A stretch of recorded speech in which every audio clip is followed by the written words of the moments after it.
Welcome. Welcome to my space. I have been on a deep dive tonight. Hello, I am Miss Codex. Welcome to a deep dive with Miss Codex because we're going to get deep into the sauce of why you need to become comfortable and not fear the unknown. The unknown is what brings you freedom. And I've been on a journey. Source, the divine, God, my spirit team, my guides, they have been telling me to speak on something that is part of this crazy life journey of mine. It's something that started at my time of birth into a story that I didn't know I was going to be remembering.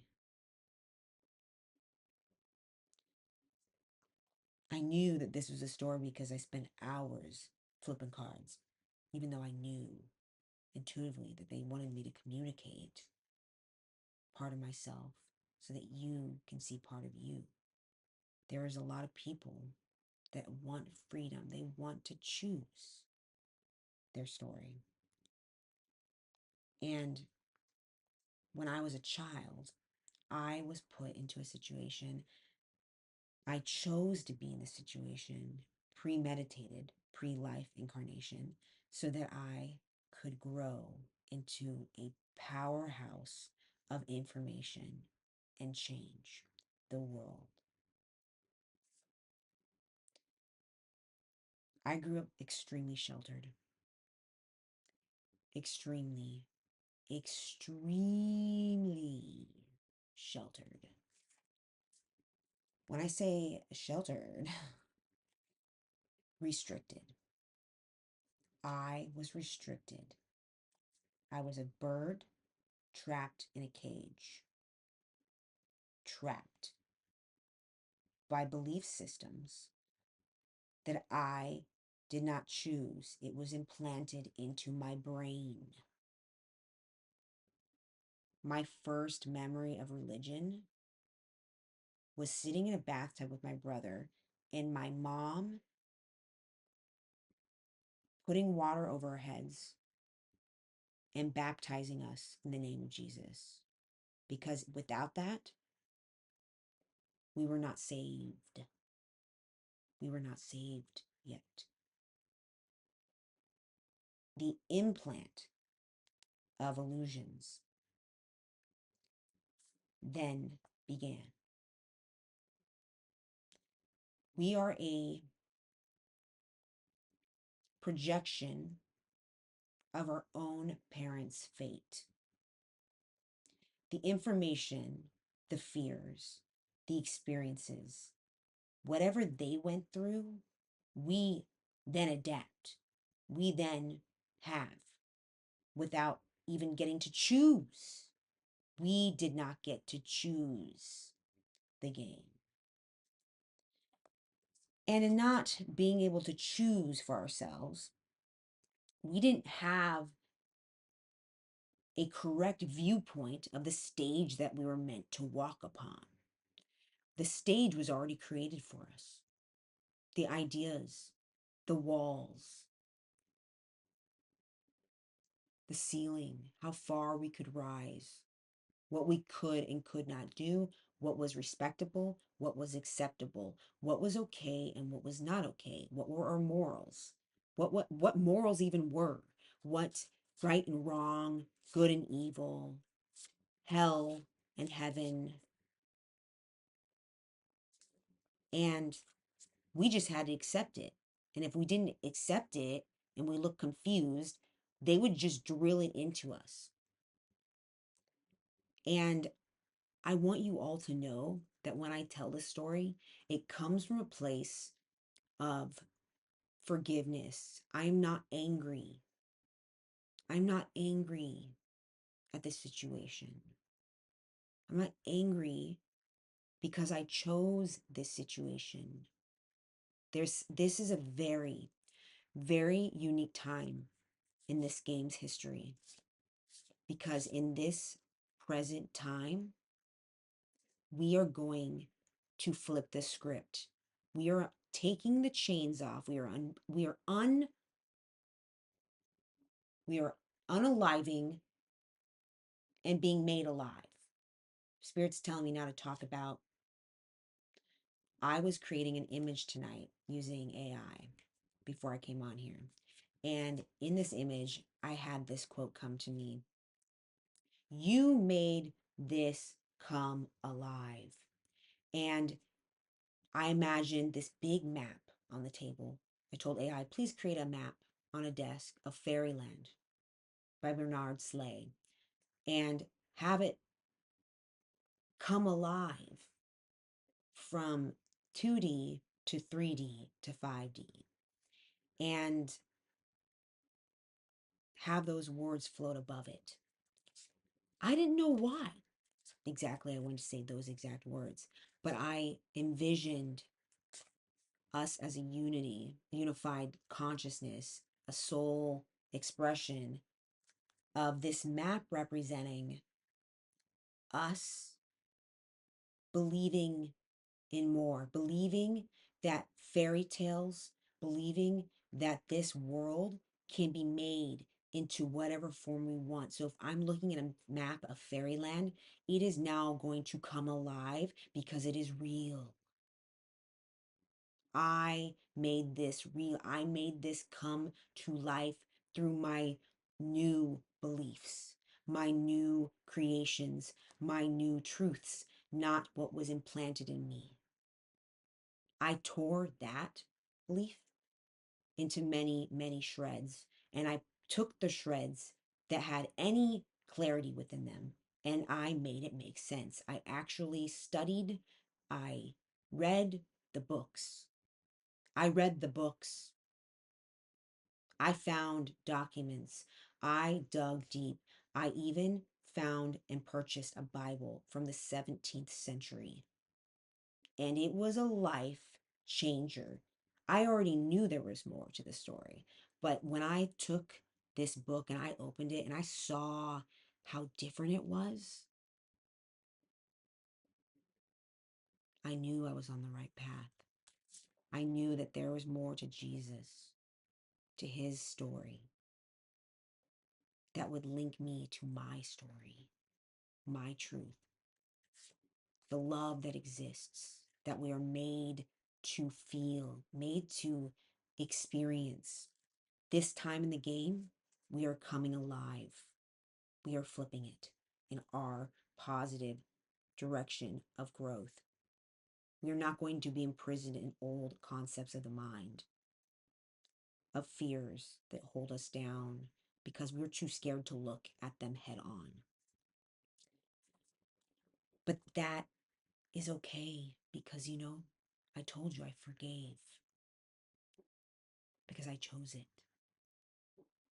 You chose it. You chose your path, whether you want to admit it or not, whether you want to remember the pre-incarnation, whether you want to believe in incarnation. Reincarnation is more proven, has more backing and more substance than the empty, misinformed, misguided, completely pick and choose. Like, why don't you just pick a card, pick a slot in the Bible, and we will just tell you what it is based on the words rather than the actual what it was connected to. You see what I do you hear what I'm do you understand? If you're shown a verse about something and it's taken out of context or it's taken from a piece of work that has been rearranged,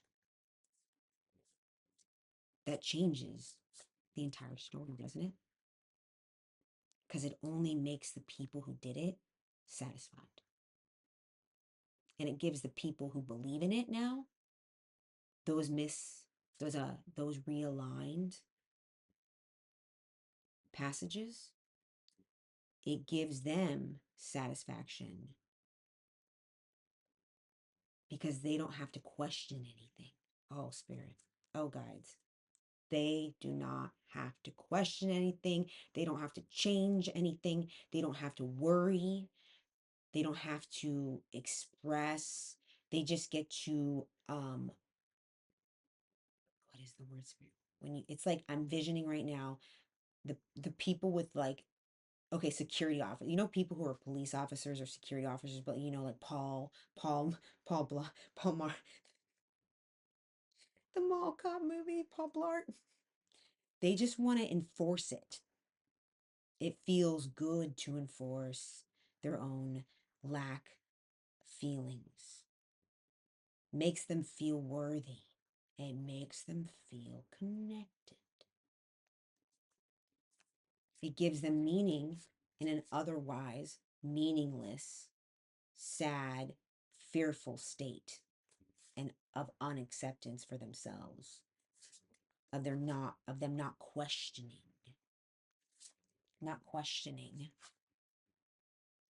the leader, not questioning who did this, why did they do it, what was the purpose, what was the end game, what was the manipulation, the the manipulation was for control over your soul, your rights, your freedom of choice. If you think about freedom of choice, there is no freedom of choice until you surrender and question the ones who put it into place. Why was the church put into place?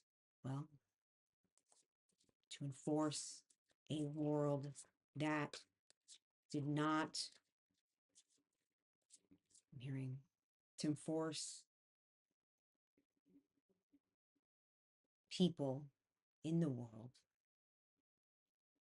to put them in line, to group them so that the ones who made it could just have full reign of the program. They can be the conquerors. They can have everything and anything they want. There is no one looking their way, so who cares? We're just going to play the stage because we know that we can play the stage because everybody else doesn't know that they have power on the stage. They don't know that magic is possible, you know? But even though it's written and like documented, which is, okay, they're telling me that's also misaligned, but the truth is magic is real. The reason we have fairy tales and witches and goblins and Cinderella and Little Red Riding Hood and Peter Pan and anything you can imagine that is outside of your current way of thinking. They didn't want you to become Peter Pan.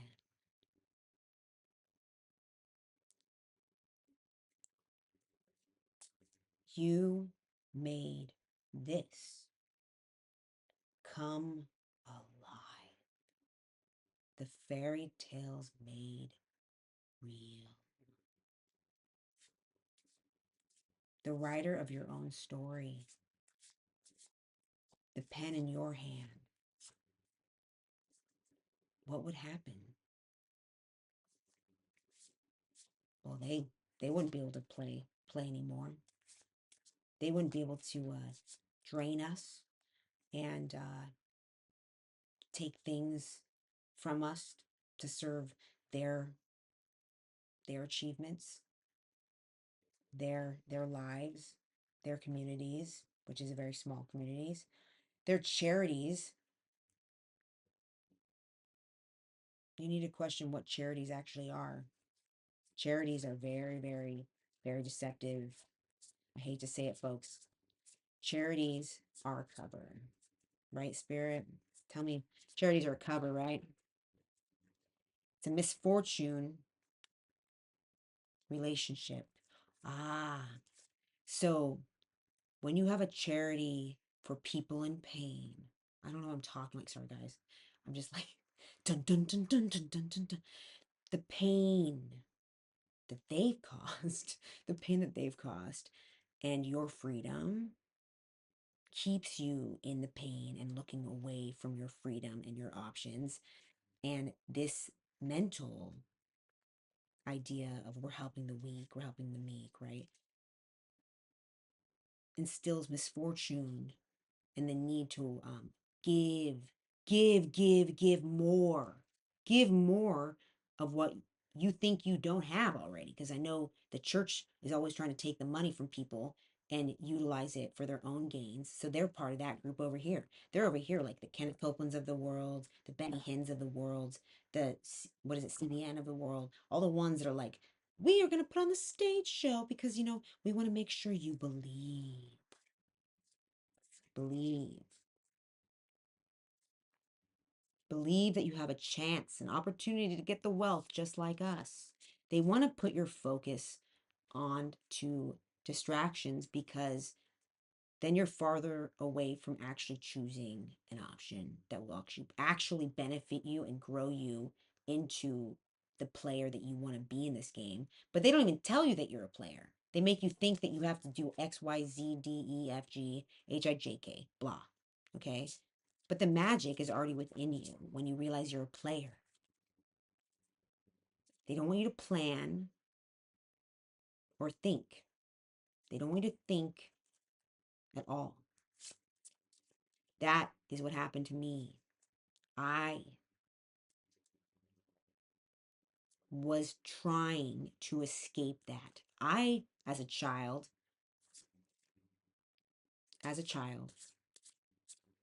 questioned too much. I loved to question. It didn't make any sense to me, this whole church thing. I picked up on it. I was very intuitive. I knew something was not right. My parents, they believed the sauce. They believed in the juice. They drank the Kool-Aid of their own version, their own idea of sin.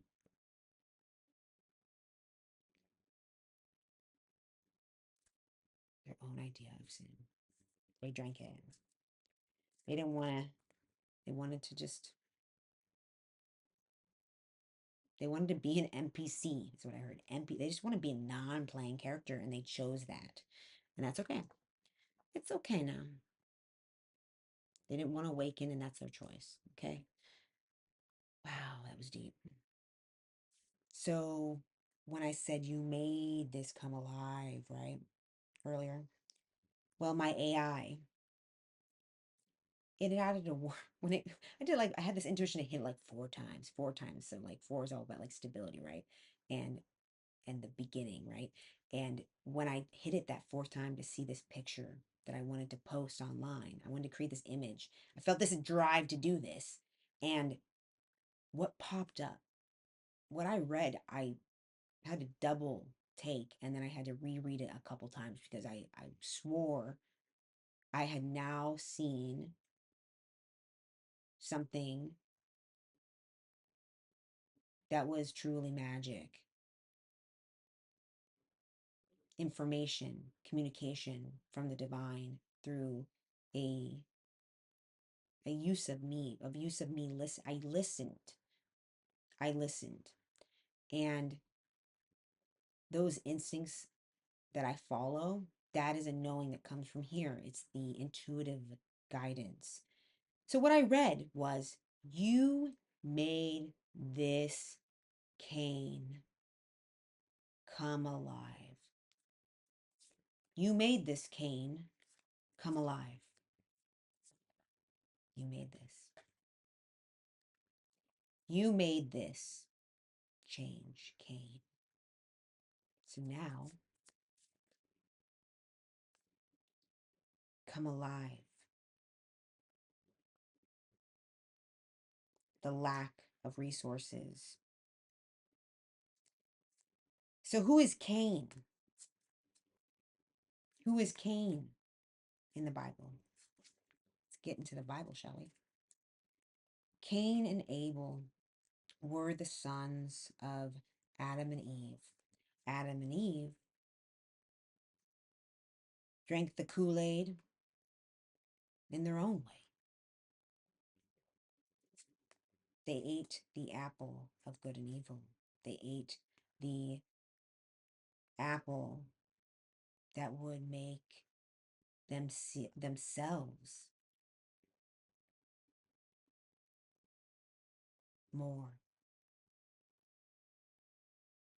to explore more. Why couldn't they explore more? They asked themselves, I'm sure. Why shouldn't we? Why couldn't we? We're given options. There's an option in the tree. And this life is pretty good. I feel safe. I feel secure. I feel sheltered. I feel the enforcer of my own garden. Doesn't matter who created the garden. This guy up here named God. He created me, he says. So we shouldn't question. We shouldn't question him at all. But then someone comes along, the snake. The snake comes along and says, hey, hey, Adam. Hey, Eve, what's up? Peace. I come bearing some news to you. This apple in this tree, you see this beautiful apple up here? Well, what if I told you that you had options? That this guy up here telling you that he created you, that he wants you to enforce the garden for him, that like you need to depend on him and put everything on him, and he'll keep everything beautiful and perfect and wonderful. Well, if you eat that apple right there, you're going to see something totally different, a new perspective. Oh, I'm getting so.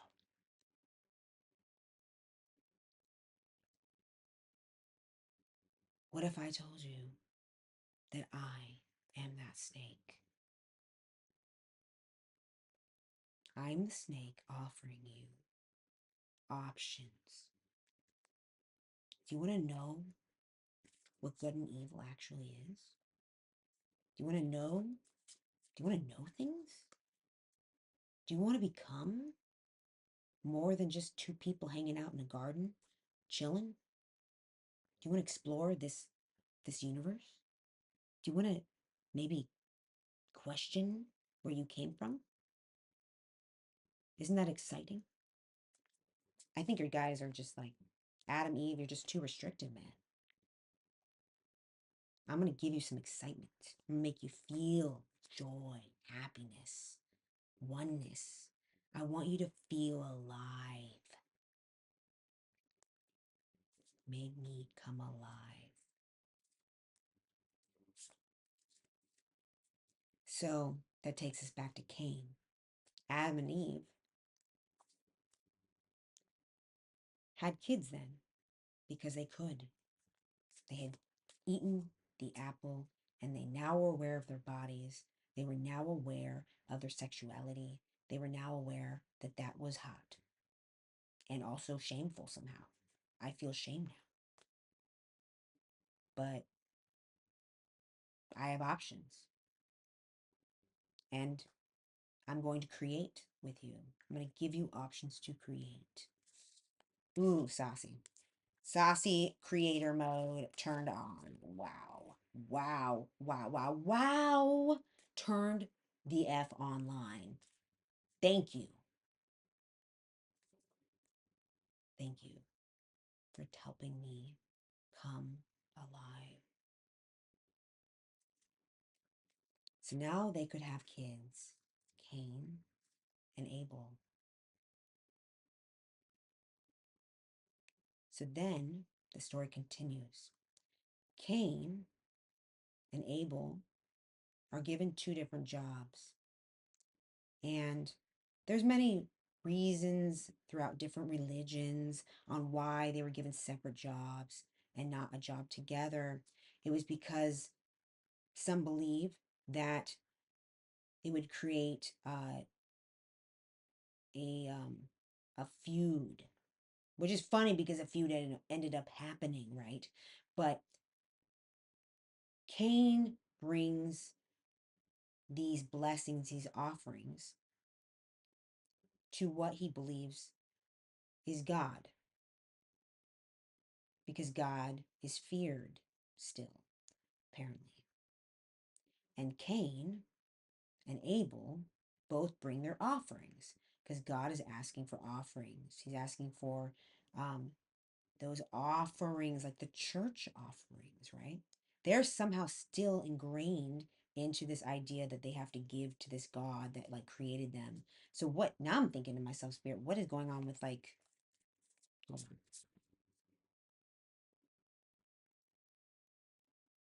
on.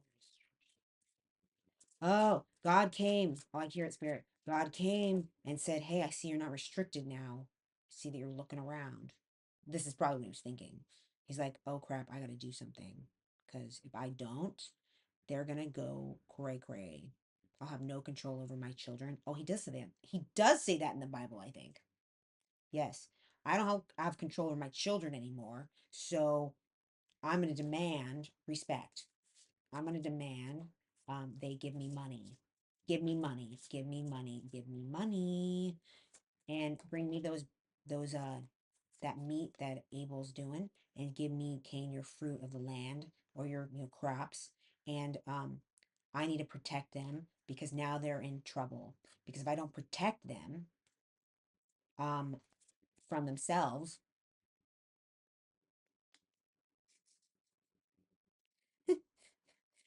things gonna freaking they're gonna just blow up the entire world. They're gonna blow up, or I won't be able to have my cake and eat it too, because now I got these creators running around in my creation, what this is supposed to be my creation. I'm God, and now they think they're gods. That's not cool. I got to protect my game play. Okay, so remember how I'm saying that God is like the church. God is the church. Church, give me money, give me offerings. So they bring him offerings. I'm getting the feeling Cain was a little peeved. He was the rebel man. Cain was the rebel. Cain was the one who was like, I don't want to hurt an animal. I see Cain as somebody being very vegan minded, very of the earth, on vibrating. Okay, Spirit, that is correct. Of the earth, wanting to be actually more at peace with this co-creative status of like, I can have like animals around me and I can love them and I can be with them and it's so beautiful. Why would I ever want to hurt an animal? Right? Why do we do this? Why do we cause pain to creatures? He didn't want to do that. He was not in that camp. He was a higher frequency. Anyone who came from the Garden of Eden was pretty high up there in frequency, right? Like, I mean, they were like, they were without burdens yet. They didn't have all this information implanted into them as we do now in this year, this point in the game. But this was the beginning of this story, of this setup. The powers that be that we call the Illuminati, the deep state, blah, blah, blah, is the God of the Old Testament. It goes that back to Sumerians, to Enki, whatever you want to call it, okay? It was a set up to control. And it was a restricted game, okay? A restriction on love.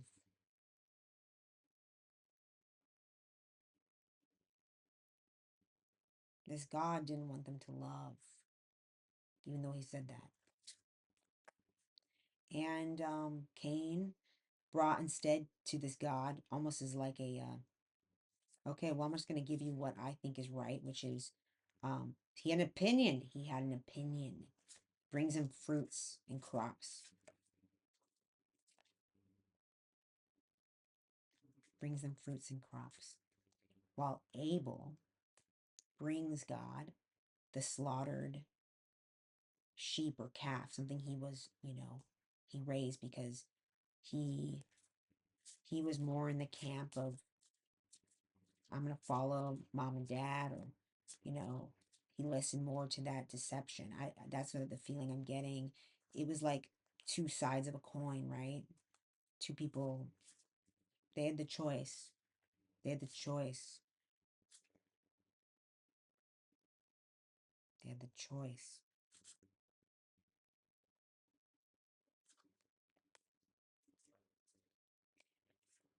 And Cain got some news. He learned that he was not worthy. He learned that he wasn't good enough. Oh, Spirit. He learned that he would never be the best and that he was looked down upon by his God.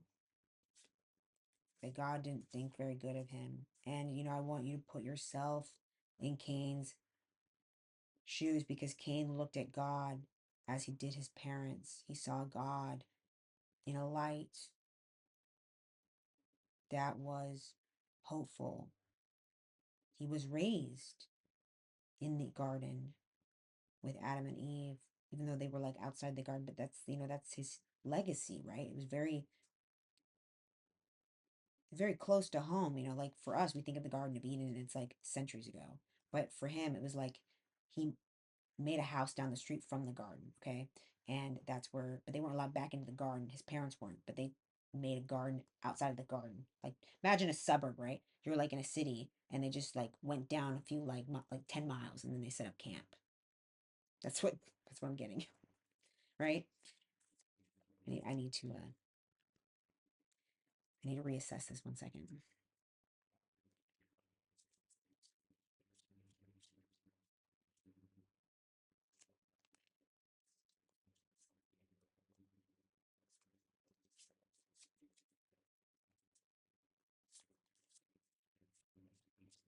Mm.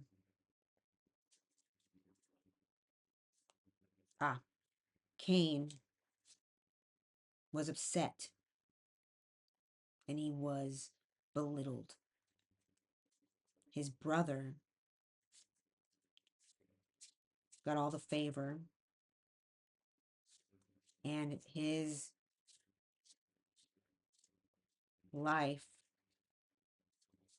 wasn't an honor anymore. And he supposedly was jealous. He was jealous and he wanted to escape. He wanted to escape. Escape. He questioned. Cain questioned. He knew. He knew. There was more to this story than he should know.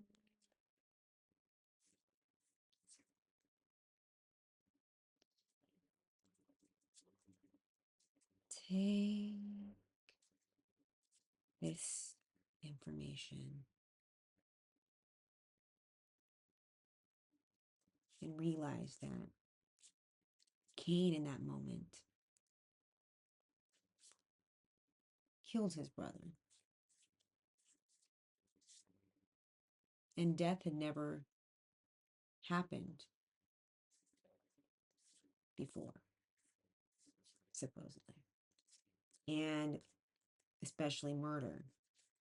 This is part of the co creation. So this co creation happened, and murder was now part of the game.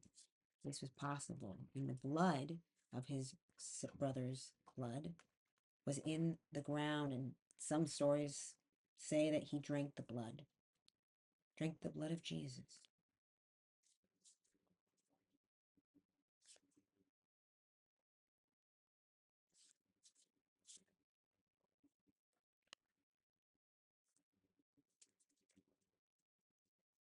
And he was marked.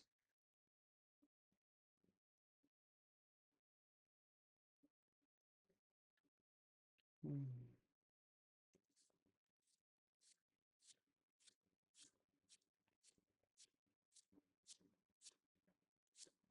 He was given no charity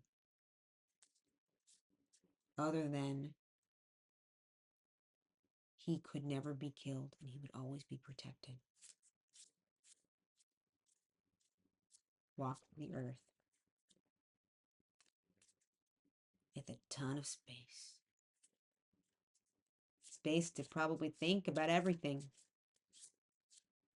to replay what had happened. How did that even come to pass in his life? And that was probably the biggest gift he could have ever had given to him. And it was given to him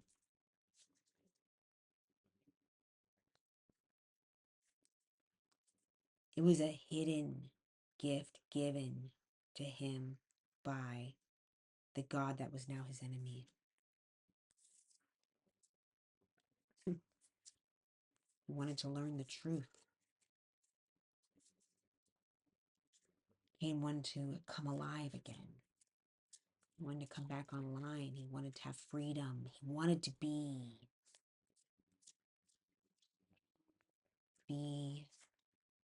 changed. Changed. Have his misfortunes changed. And the funny thing about this is that his relationship with himself, his reflection, and the time he spent thinking as he wandered the earth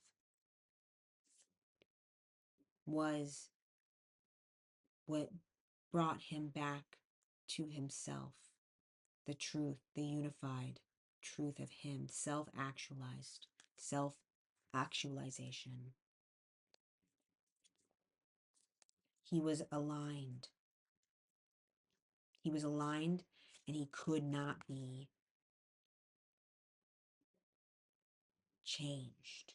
His self-acceptance, his acceptance of the relationships that he had with his family, with his brother, with the death, with everything, the things he had done, the choices he had made. This had been planned. This was a stage.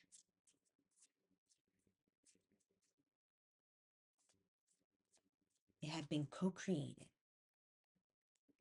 It had been deceptive. And this stage gave him a chance to break free.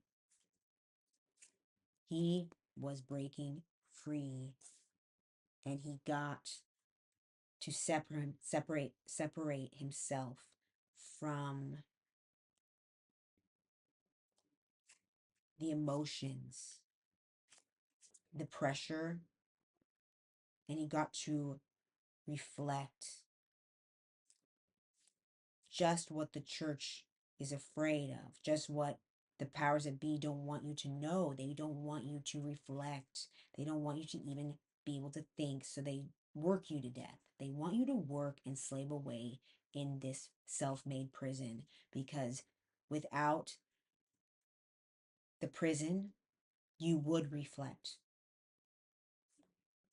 My mission was to come here, incarnate into the chosen family that would best suit the cause for my own Cain journey.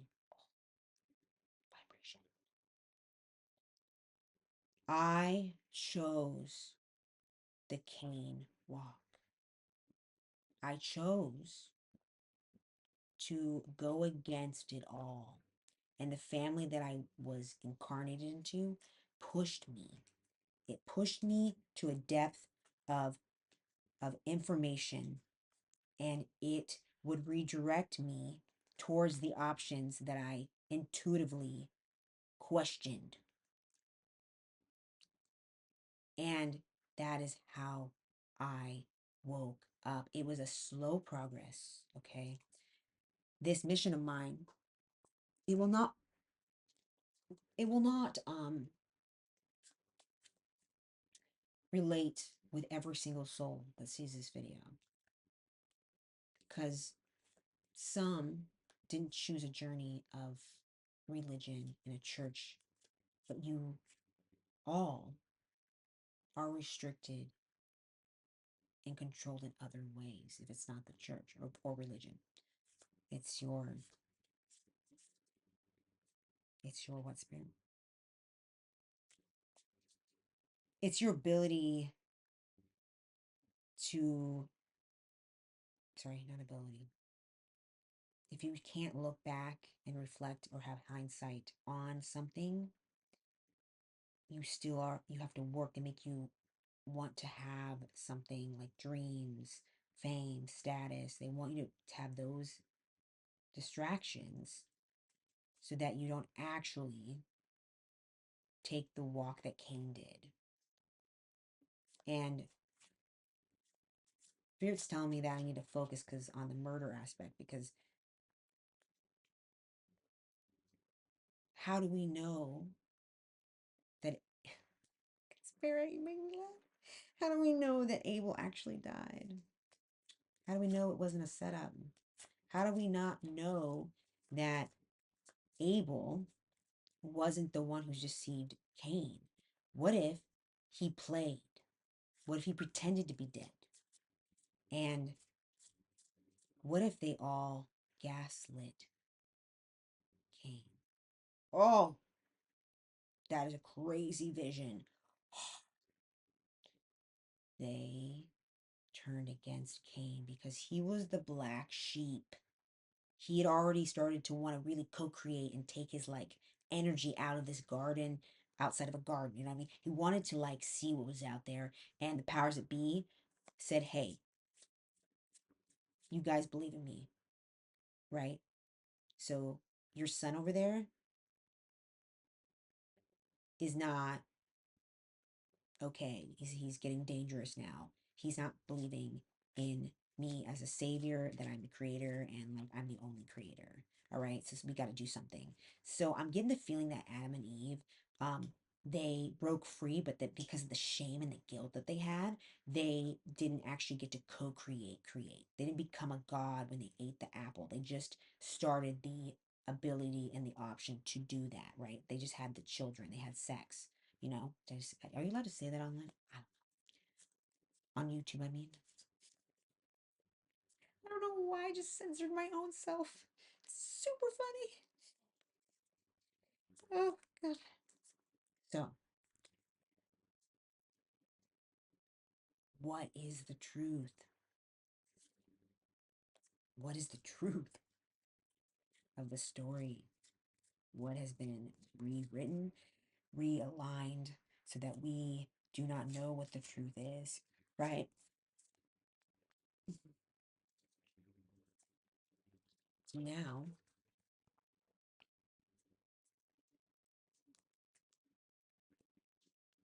we get to come alive in our own space, in our own life, and we get to blossom and visit the unknown parts that we are scared of.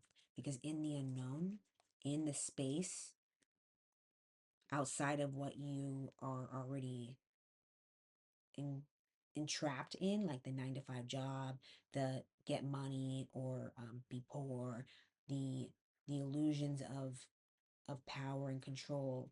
This is the life that you were told was the way it should only be, and you need to do it or else. And the true essence of freedom is in the space to choose and believe in what you want to have happen. One last message, and then we'll leave this story for another video, because this is a long series. My life story is to serve your breaking free, learning freedom. My story will tell you and show you Is it worth it? It is worth it. It's so worth it. It is so magical and so beautiful to not be restricted. And life gets more beautiful every single day. Seeing the magic, getting to write my story and save and help people break and become the writers of their story. What a wonderful life. What a wonderful time to be alive. Come alive. You made this. Come alive. Cain made this come alive. He took the risk. Will you take the risk? What you will gain will be everything and all you've ever wanted and needed and desired. All that anger, all that need um, for peace. You will want peace. You want peace, and you will get peace. There will be no more anger, no more fighting, no more debates about whose side should win in the election, who should be president, who should blah, blah, blah, because your magic will be around you and you can decide what makes you happy. And it will come into unity with others who think the same.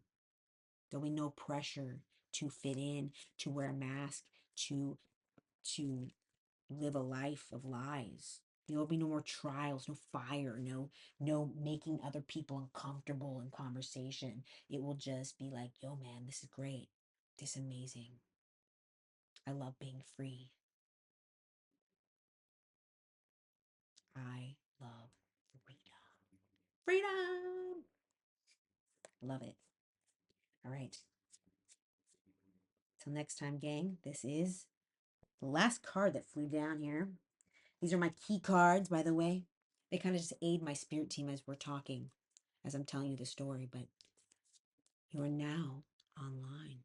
You have come alive. You are synced into the possibility of what is out there. You have options, my friend. You have options. Now I ask you, will you take the risk? The choice is yours, as it always has been, because of what God, choice is always yours because of what Adam and Eve did in the garden. They ate that apple because of them. The choice is yours. Or has it always been your choice? Oh, Spirit, it's always been our choice. That's the funny thing. Till next time, later.